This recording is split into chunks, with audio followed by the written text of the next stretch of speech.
ബാല്യമെന്ന് പറയുന്നത് എന്നെ സംബന്ധിച്ചിടത്തോളം ഒരു ഒട്ടും നല്ല ഓർമ്മകൾ തരുന്ന ബാല്യമല്ല. പക്ഷേ എങ്കിൽ പോലും ഞാൻ വളരെ ഹാപ്പിയാണ്. എല്ലാ അവസ്ഥയിലും ഞാൻ ഹാപ്പിയാണ്. എന്നെ സംബന്ധിച്ചിടത്തോളം എൻ്റെ ജീവിതത്തിലേക്ക് ഈ കലയുടെ ഒരു പ്രൊഫഷൻ, ഞാൻ ഏതാണ്ട് 4ാം ക്ലാസ്സിലും 5ാം ക്ലാസ്സിലൊക്കെ പഠിക്കുന്നത് മുതലാണ് ഞാൻ ഈ കലാരംഗത്ത് സ്കൂളിലെ മോണോ ആക്ട് വേദികളിലൊക്കെ ഇങ്ങനെ സ്കൂൾ കലോത്സവങ്ങളിൽ മത്സരങ്ങളിലൊക്കെ ഇങ്ങനെ മത്സരിച്ച് അതിനൊക്കെ സമ്മാനം കിട്ടുന്നതോടുകൂടിയാണ് എനിക്കൊരു ആക്സെപ്റ്റൻസ് ഉണ്ടാകുന്നത്. എൻ്റെ കൂട്ടുകാരാണ്, സ്കൂളിൽ എൻ്റെ കൂടെ പഠിക്കുന്ന കൂട്ടുകാരാണ് എന്നിൽ ഇങ്ങനെ ഒരു കലയുണ്ട് എന്ന് തിരിച്ചറിഞ്ഞിട്ട് എന്നെ എല്ലായിടത്തും കൊണ്ടുപോയി നിർത്തുന്നത്. അവിടെ നിന്ന് പിന്നെ വന്ന് ഞാൻ കോളേജിലേക്ക് വന്നപ്പോഴും ഇത് മിമിക്രിയുടെ ഒരു വരവോടുകൂടി മിമിക്രി കലാകാരനായി മാറി. അങ്ങനെ അത് കലാഭവനിൽ, ലാലിൻ്റെ ഫാദർ കലാഭവനിൽ നിന്ന് മാസ്റ്ററായിരുന്നു. കലാഭവനിൽ മിമിക്സ് പരേഡ് ട്രൂപ്പ് തുടങ്ങാൻ പോകുന്നേ ഉള്ളൂ. അന്ന് അബേലച്ചൻ, ലാലിൻ്റെ ഫാദർ പോൾ മാസ്റ്റർ മരിച്ചുപോയി. അദ്ദേഹം പറഞ്ഞിട്ട് ഞാനും ലാലും കൂടി കലാഭവനിൽ ചെല്ലുകയും ഞങ്ങളാണ് കലാഭവനിൽ മിമിക്സ് പരേഡ് എന്ന് പേരിട്ടിട്ട് മിമിക്സ് പരേഡ് പ്രസ്ഥാനം തുടങ്ങി. അതിനകത്ത് വേറെ 4 പേരും കൂടി ഉണ്ടായി. എൻ്റെ ആദ്യത്തെ സ്ക്രിപ്റ്റ് എഴുതുന്നത് ഞങ്ങളാണ്. ശരിക്കും പറഞ്ഞാൽ ഞങ്ങൾ ആദ്യമായിട്ട് എഴുതുന്ന സ്ക്രിപ്റ്റ്, ഞാനെല്ലാവരും കൂടി ആദ്യമായിട്ട് എഴുതുന്ന സ്ക്രിപ്റ്റ് എന്ന് പറയുന്നത് മിമിക്സ് പരേഡിൻ്റെ സ്ക്രിപ്റ്റാണ്. അത് ഭയങ്കര ഹിറ്റായി.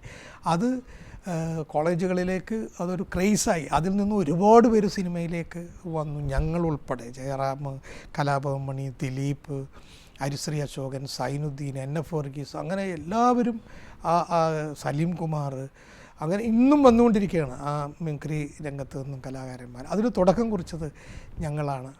ആ കാലഘട്ടം കഴിഞ്ഞ് അന്നും പലരും സിനിമയും മിമിക്രി സ്റ്റേജ് കലാകാരന്മാരെല്ലാവരും തന്നെ സിനിമയിലെ അഭിനയത്തിലേക്ക് തിരിയുമ്പോൾ ഞാൻ എഴുത്തിലേക്ക്, ഡയറക്ഷനിലേക്കുമാണ് തിരിഞ്ഞത്. ഞാനെല്ലാവരും അങ്ങനെയാണ് ഫാസിൽ സാറിനെ ചെന്ന് കാണുന്നതും ഫാസിൽ സാറിനോടൊപ്പം വർക്ക് ചെയ്യാൻ ഫാസിൽ സാർ അവസരം തരുന്നതും അസിസ്റ്റൻ്റാക്കി വെക്കുന്നത്. ഏതാണ്ട് 5 വർഷക്കാലത്തോളം അദ്ദേഹത്തോടൊപ്പം അസിസ്റ്റൻ്റായി വർക്ക് ചെയ്യുകയും ചെയ്തതിന് ശേഷമാണ് സ്വതന്ത്ര സംവിധായകരാകുന്നത്. അത് അദ്ദേഹവും ഔസേപ്പച്ചനും അപ്പച്ചനും, സ്വർഗചിത്ര അപ്പച്ചനും കൂടി ചേർന്ന് നിർമ്മിച്ച റാംജി റാവു സ്പീക്കിംഗ് എന്ന് ഞങ്ങൾ തന്നെ തിരക്കഥാ സംഭാഷണം എഴുതി ആദ്യത്തെ സിനിമ ചെയ്യുന്നതും ഫാസിൽ സാറിൻ്റെ ബാനറിലാണ്. അങ്ങനെയാണ് സിനിമയിലേക്കുള്ള പ്രവേശനം. റാംജി റാവുവിന് ശേഷം പിന്നെ ഞങ്ങൾക്ക് തിരിഞ്ഞു നോക്കേണ്ടി വന്നിട്ടില്ല. എല്ലാ സിനിമകളും പ്രേക്ഷകർ അംഗീകരിച്ചിട്ടുണ്ട്. അത് ഞങ്ങളും പ്രേക്ഷകരും ഒന്നായതുകൊണ്ടാണ്. ഒരിക്കലും ഞാൻ പ്രേക്ഷകരിൽ നിന്നും മാറി ഒരു ദന്തഗോപുരവാസിയല്ല. ഞാൻ എപ്പോഴും പ്രേക്ഷകരോടൊപ്പം, പ്രേക്ഷകർക്ക് നടുവിലാണ് ഞാൻ. അവരോടൊപ്പം നിന്ന് കഥ ചിന്തിക്കുന്നയാളാണ്. അവരോടൊപ്പം തന്നെ പോകുന്ന ഒരാളാണ്. അതുകൊണ്ട് തന്നെ അവരുടെ ഇഷ്ടങ്ങളും അനിഷ്ടങ്ങളും എൻ്റെയും ഇഷ്ടങ്ങളും അനിഷ്ടങ്ങളുമായിട്ട് തിരിച്ചറിയുന്നു. അതുകൊണ്ടാണ് എനിക്ക് ഇന്നും അവർക്കിഷ്ടപ്പെടുന്ന തരത്തിലുള്ള സിനിമകൾ എടുക്കാൻ എനിക്ക് സാധിക്കുന്നത് എന്നാണ് എൻ്റെ വിശ്വാസം. എന്നും ഞാൻ പ്രേക്ഷകരിൽ നിന്ന് അകലുന്നുവോ അന്നാണ് എൻ്റെ സിനിമയും പ്രേക്ഷകരിൽ നിന്ന് അകലുക. എന്നും ഞാൻ പ്രേക്ഷകരോടൊപ്പം ചേർന്ന് നിൽക്കുന്നതുകൊണ്ട് അതിനെനിക്ക് പേടിയില്ല. കാരണം ഞാൻ അവരോടൊപ്പമാണ് എപ്പോഴും.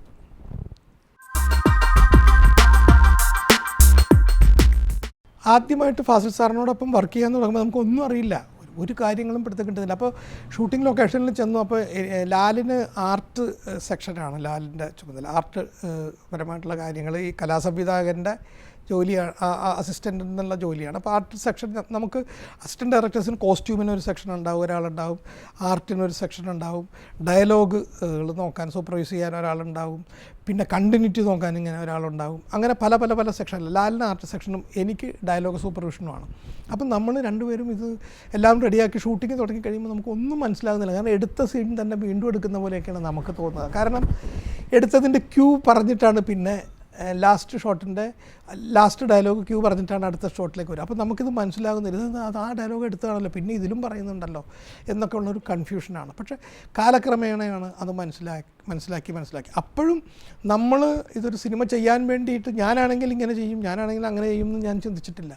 ഫാസിൽ സാർ അവിടെ എന്താവശ്യപ്പെടുന്നു അത് റെഡിയാക്കി കൊടുക്കുക മാത്രമാണ് നമ്മുടെ ചുമതല. അല്ലാതെ ഇത് എങ്ങനെയാണ് കഥ പറയേണ്ടത്, എങ്ങനെയാണ് എടുക്കേണ്ടതെന്നൊന്നും നമ്മളവിടെ നിന്ന് പഠിച്ചെടുക്കാൻ ശ്രമിക്കുന്നില്ല.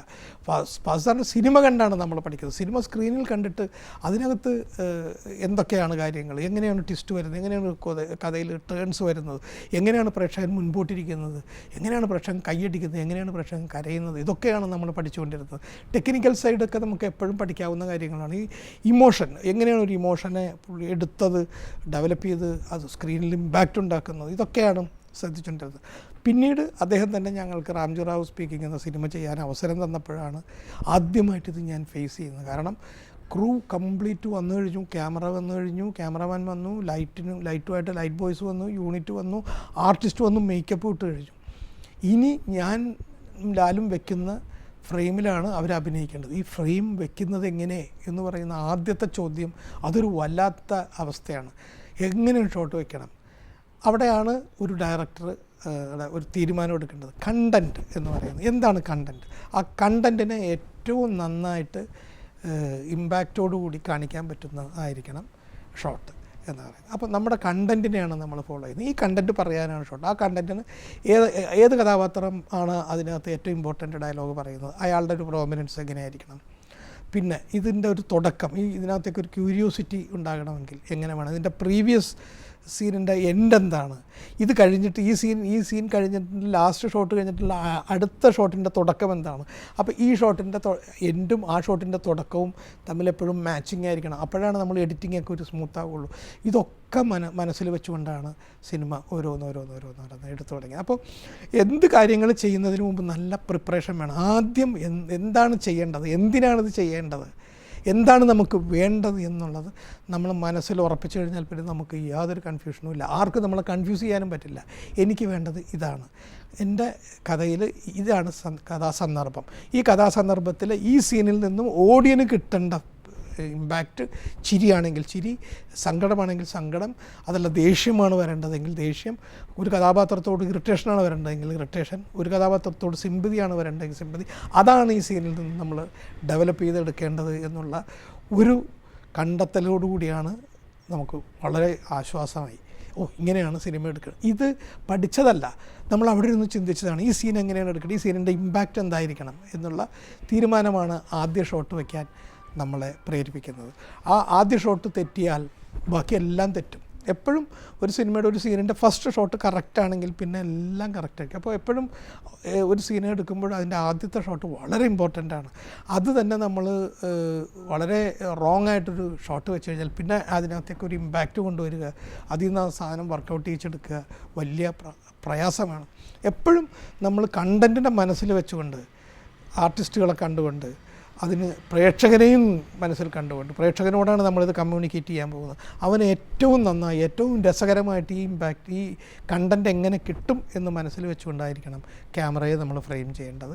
അതുമാത്രമാണ് അന്ന് എന്നെ ഒരുപാട് അലട്ടിയ പ്രശ്നം. പക്ഷേ അത് ഞാൻ പതുക്കെ റിക്കവർ ചെയ്യാൻ തുടങ്ങിയതോടുകൂടിയാണ് ഷൂട്ടിങ് സ്മൂത്തായത്. ഇതിപ്പോൾ എനിക്ക് തോന്നുന്നത് ഏതൊരു പുതിയ സംവിധായകനും ഈ ഒരു കോൺഫ്ലിക്റ്റ് അവൻ്റെ മനസ്സിലുണ്ട്. അവൻ എഴുതി വെച്ചതും പിന്നെ വന്നിരിക്കുന്ന ലൊക്കേഷൻ എഴുതി വെച്ചതുമായിട്ട് വലിയ പെർഫെക്റ്റ് ലൊക്കേഷൻ നമുക്ക് കിട്ടില്ല. പെർഫെക്റ്റ് ലൊക്കേഷൻ കിട്ടണമെങ്കിൽ നമ്മൾ സെറ്റ് ഇടേണ്ടി വരും. അപ്പോൾ നമ്മളെന്താ ചെയ്യുക എന്ന് പറഞ്ഞു കഴിഞ്ഞാൽ കിട്ടുന്ന ലൊക്കേഷനും ഇതിനകത്ത് വന്നിരിക്കുന്ന എഴുതി വെച്ചിരിക്കുന്ന കണ്ടൻറ്റുമായിട്ട് ചെറിയ തോതിൽ ലൊക്കേഷൻ നമുക്ക് ഇടിച്ചു നിരത്താൻ പറ്റില്ല. അപ്പോൾ ഈ പറയുന്ന സ്ക്രിപ്റ്റിൽ നമുക്ക് വെട്ടിത്തിരുത്തി ചെറിയ കറക്ഷൻസ് നടത്തി ഈ ലൊക്കേഷനുമായിട്ട് മാച്ച് ചെയ്തിട്ടാണ് നമ്മൾ കൊണ്ടുപോവുക. ഇതൊക്കെയാണ് ഒരു പുതിയ സംവിധായകൻ എന്നുള്ള നിലയിൽ എപ്പോഴും ഫേസ് ചെയ്യേണ്ടത്. ഈ കാര്യങ്ങൾ എല്ലാ സിനിമകളിലും ഞാൻ ഫേസ് ചെയ്യുന്നുണ്ട്. പക്ഷേ ഇപ്പോൾ അതെനിക്കൊരു ഇഷ്യൂ അല്ല. കാരണം എൻ്റെ എക്സ്പീരിയൻസ് ഞാൻ ചെല്ലുമ്പോൾ തന്നെ എനിക്ക് വളരെ പെട്ടെന്നാണ് കാര്യങ്ങൾ ഇങ്ങനെയാണ് ചെയ്യേണ്ടത് എന്നെനിക്കറിയാം. അത് എൻ്റെ എക്സ്പീരിയൻസും പിന്നെ കണ്ടൻറ്റ് എനിക്ക് ബൈഹാർട്ടായതുകൊണ്ടും എൻ്റെ തന്നെ കഥയായതുകൊണ്ടും എൻ്റെ തന്നെ കഥാപാത്രങ്ങളായതുകൊണ്ടുമാണ് എനിക്കത് ഈസി ആയിട്ട് ചെയ്യാൻ പറ്റുന്നത്. പിന്നെ മനസ്സറിഞ്ഞൊരു ഒരു DOP ക്യാമറമാനും കൂടി ഉണ്ടെങ്കിൽ നമുക്ക് എളുപ്പമാണ്. അങ്ങേരോട് കമ്മ്യൂണിക്കേറ്റ് ചെയ്ത് കഴിഞ്ഞാൽ, അങ്ങേര് വെച്ച് കഴിഞ്ഞാൽ നമ്മൾ നോക്കിയത് ഓക്കെ എന്ന് പറഞ്ഞു കഴിഞ്ഞാൽ ഓക്കെയാണ്. അത് അങ്ങേരത് വേറെ വിധത്തിലാണ് മനസ്സിലാക്കി ഞാൻ പറയുന്നത് അങ്ങേർക്ക് മനസ്സിലാകുന്നില്ലെങ്കിലാണ് ഈ പറയുന്ന ഷൂട്ടിംഗ് സ്ഥലത്ത് കോൺഫ്ലിക്റ്റ് ഉണ്ടാവുക. അങ്ങനെ ഒരു DOP നമ്മൾ വെക്കില്ലല്ലോ. നമ്മൾ പറയുന്നത് മനസ്സിലാവുകയും നമുക്ക് ആവശ്യമുള്ളത് എടുത്തു തരാനുള്ള മനസ്സുള്ളൊരു ക്യാമറമാനല്ലേ നമ്മളെപ്പോഴും വയ്ക്കുകയുള്ളൂ. അപ്പോൾ അതൊക്കെ പിന്നീട് വരുന്ന സംഭവങ്ങളാണ്. ആദ്യ സിനിമയിൽ ഞാൻ ഫേസ് ചെയ്തത് ഇത് തന്നെയാണ്. ആദ്യത്തെ ഷോട്ട് അത് എങ്ങനെയായിരിക്കണം എന്നുള്ളത് അതൊരു ചില്ലറ ടെൻഷനല്ല. ഇന്നും അത് ഓർക്കുമ്പോൾ എനിക്ക് ഞെട്ടലാണ്. ആ ലൊക്കേഷനിലേക്ക് ആദ്യ സീൻ എടുക്കാൻ പോകുന്ന ലൊക്കേഷനിലേക്ക് പോകുമ്പോൾ എൻ്റെ ഉള്ളിലെ മാനസികാവസ്ഥ ഇപ്പോഴും ഒരു തീയാളലാണ്. എല്ലാവരും വന്നിട്ട് ഞാൻ പറയുന്നത് അനുസരിക്കാൻ വേണ്ടി നിൽക്കുകയാണ് എല്ലാവരും, അല്ലെങ്കിൽ ഞാനെല്ലാവരും പറയുന്നത് അനുസരിക്കാൻ വേണ്ടി നിൽക്കുകയാണ്. എന്താണ് പറയേണ്ടത്, പറയുന്നത് അബദ്ധമാകുമോ, കറക്റ്റാകുമോ? ഇവരെല്ലാവരും ഒരുപാട് പേരോടൊപ്പം സിനിമ ചെയ്തിട്ടുള്ളവരാണ്, ഒരുപാട് സിനിമകളിൽ വർക്ക് ചെയ്തിട്ടുള്ളവരാണ്. അവർ കാണുമ്പോൾ ഇയാളെന്ത് വിഡ്ഢിത്തരമാണ് ഈ കാണിക്കുന്നത് എന്ന് തോന്നുമോ എന്നൊക്കെയുള്ള ഒരുപാട് കോംപ്ലക്സുകൾ എപ്പോഴും നമ്മുടെ മനസ്സിലിങ്ങനെ മതിച്ചുകൊണ്ടിരിക്കും.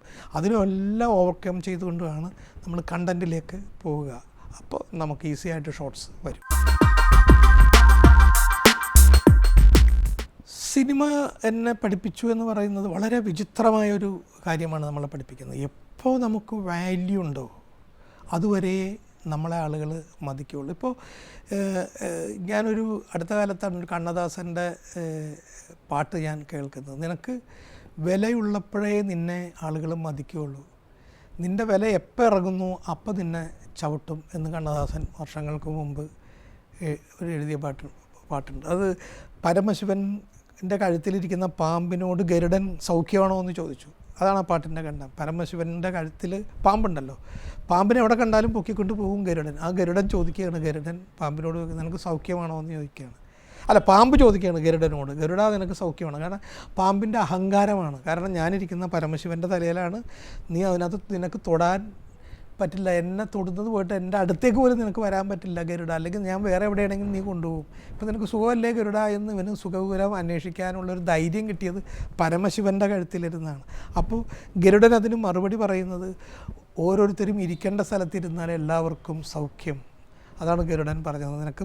നീ ഇരിക്കുന്ന സ്ഥലത്താവും നിനക്ക് നല്ലത്, നീ വേറൊരു സ്ഥലത്തിരുന്നാൽ നിനക്ക് സുഖമല്ല, നിന്നെ ഞാൻ പോക്കും എന്ന് തന്നെയാണ്. അത് എത്ര സത്യസന്ധമായ ജീവിത യാഥാർത്ഥ്യമാണ് എന്ന് സിനിമയെ ഒരുപാട് കണ്ടറിഞ്ഞ കണ്ണദാസൻ അത് എഴുതിയത് സത്യമാണ്. സിനിമയിൽ മാത്രമാണ് വിലയുള്ളിടത്ത്, എല്ലായിടത്തും ഉണ്ട്. പക്ഷേ എങ്കിലും നമുക്ക് വീട്ടിൽ നമ്മുടെ പിതാവ് എന്ന് പറയുന്നത്, അല്ലെങ്കിൽ നമ്മളൊരു ബ്രദർ എന്ന് പറയുന്നത് എന്നും ബ്രദർ തന്നെയാണ്, എന്നും പിതാവ് തന്നെയാണ്. സിനിമയിൽ എന്നും നമ്മൾ ഡയറക്ടർ തന്നെയാണ്.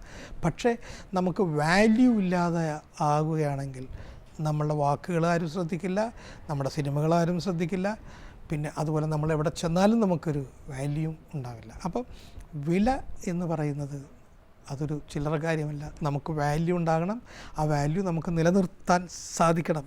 അത് സിനിമയെ സംബന്ധിച്ചിടത്തോളം ഭയങ്കര സ്ട്രെയിനാണ്. പക്ഷേ അതില്ലെങ്കിൽ നമ്മൾ സിനിമയിൽ ഒന്നുമല്ലാതാവും. അതാണ് കാലം എന്നെ പഠിപ്പിച്ച, സിനിമയിൽ നിന്ന് ഞാൻ പഠിച്ച ഒരു പാഠം. കാരണം നമ്മൾ കാണുന്നുണ്ട്, ഒരു കാലത്ത് കത്തി നിന്നവരെയൊക്കെ ഇന്ന് കണ്ടാൽ ആളുകൾ മുഖം മാറിയിട്ട് അയ്യോ അയാൾ വരുന്നുണ്ട് എന്ന് പറഞ്ഞ് മാറിപ്പോകുന്ന ഒരവസ്ഥ. അവരും അങ്ങനെ ആയിരുന്നിരിക്കണം, അവർ കത്തി നിന്ന സമയത്ത് ഇവരെ ഒന്നും അടുപ്പിച്ചിട്ടുണ്ടാവില്ലായിരിക്കണം. അപ്പോൾ അതിൻ്റെ ഒരു തിരിച്ചടിയാണ് ഇപ്പോൾ. അതായത് ഇന്ന് ഏറ്റവും മുകളിൽ നിൽക്കുന്നവൻ നാളെ എവിടെ വരുമെന്ന് അനിശ്ചിതത്വത്തിൻ്റെ ഒരു മേഖലയാണ് സിനിമ. അവിടെ ആർക്കും എന്ത് സംഭവിക്കാം, അവിടെ ഇവിടെയൊക്കെ ആയിട്ട് മാറാം. ആ മാറ്റം വരാതിരിക്കണമെങ്കിൽ നമ്മൾ അഹങ്കരിക്കാതിരിക്കുക. നമുക്ക് എത്ര വലിയ സ്ഥാനത്ത് ചെന്നാലും നമ്മൾ ആരാണെന്ന് നമ്മൾ തിരിച്ചറിയുക, നമ്മുടെ സ്ഥലത്ത് തന്നെ നമ്മൾ നിലനിർപ്പിക്കുക. അവിടെ നിന്ന് നമ്മൾ ആർക്കും നമ്മളെ തള്ളി മാറ്റാൻ പറ്റില്ല. നമ്മൾ നമുക്ക് അർഹമല്ലാത്തൊരു സ്ഥലത്ത് നമ്മൾ ചെന്ന് നിന്നിട്ട് അവിടെ നിന്നിട്ട് നമ്മൾ അഹങ്കരിക്കാൻ ശ്രമിക്കുമ്പോഴാണ് നമ്മുടെ യഥാർത്ഥ സ്ഥലത്ത് നിന്നും താഴേക്ക് അവർ തട്ടിയിട്ട് കളയും. അതുകൊണ്ട് നമ്മൾ അർഹിക്കുന്ന സ്ഥലത്ത് മാത്രം നമ്മൾ നിൽക്കുക. ഇതാണ് സിനിമയിൽ നിന്ന് ഞാൻ പഠിച്ച പാഠം. എനിക്ക് എൻ്റെ ആദ്യ സിനിമ റാംജി റാവു സ്പീക്കിംഗ് തന്നെയാണ്. അതാണ് എൻ്റെ ഏറ്റവും ഇഷ്ടപ്പെട്ട സിനിമ ആയിട്ട് എനിക്ക് തോന്നിയിട്ടുള്ളത്. കാരണം അതിനകത്ത് ഞങ്ങളുടെ ഒരു ആഗ്രഹത്തിൻ്റെ ഒരു എന്താ പറയുക, ഒരു പെരുമഴയുണ്ട് അതിനകത്ത്. അതിൻ്റെ പുറകെ ഞങ്ങൾ അത്രയും കഷ്ടപ്പെട്ടിട്ടുണ്ട്. പിന്നെ വളരെ സത്യസന്ധമായ ഒരു കഥയാണത്. എന്നാൽ അതിൻ്റെ കണ്ടൻറ്റ് ഒരു റോങ് കോൾ വരുന്നതാണ് അല്ലേ.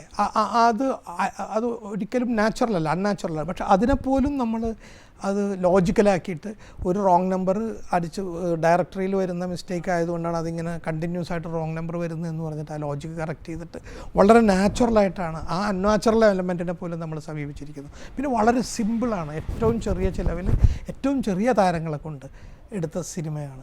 അതിനകത്ത് ആ സിനിമ ഉണ്ടാക്കിയ ഇമ്പാക്റ്റ് ഭയങ്കരമാണ്. എൻ്റെ പേഴ്സണൽ ഒപ്പീനിയനിൽ എനിക്ക് ഏറ്റവും ഇഷ്ടപ്പെട്ട സിനിമ റാംജി റാവു സ്പീക്കിംഗ് ആണ്. അത് കഴിഞ്ഞാൽ പിന്നെ ഞാൻ ഏറ്റവും ഇഷ്ടപ്പെടുന്ന സിനിമ ഗോഡ് ഫാദറും ബോഡി ഗാർഡുമാണ്. ഈ രണ്ട് സിനിമയും വളരെ ഡിഫറൻ്റ് ആയിട്ടുള്ള സിനിമയാണ്. ബോഡി ഗാർഡ് എന്ന് പറയുന്ന സിനിമ മലയാളത്തിൽ മാത്രമല്ല, ഹിന്ദി, തമിഴ്, കന്നഡ, തെലുങ്ക് ഹിന്ദി, തമിഴ്, ഹിന്ദിയും തമിഴും മാത്രമേ ഞാൻ ചെയ്തിട്ടുള്ളൂ. ബാക്കിയുള്ള ഓൾമോസ്റ്റ് എല്ലാ ഇന്ത്യൻ ലാംഗ്വേജസിലും ഈ സിനിമ എടുത്തിട്ടുണ്ട്. അതെല്ലാം പല ഡയറക്ടേഴ്സാണ് എടുത്തത്, അതെല്ലാം ഹിറ്റുമാണ്.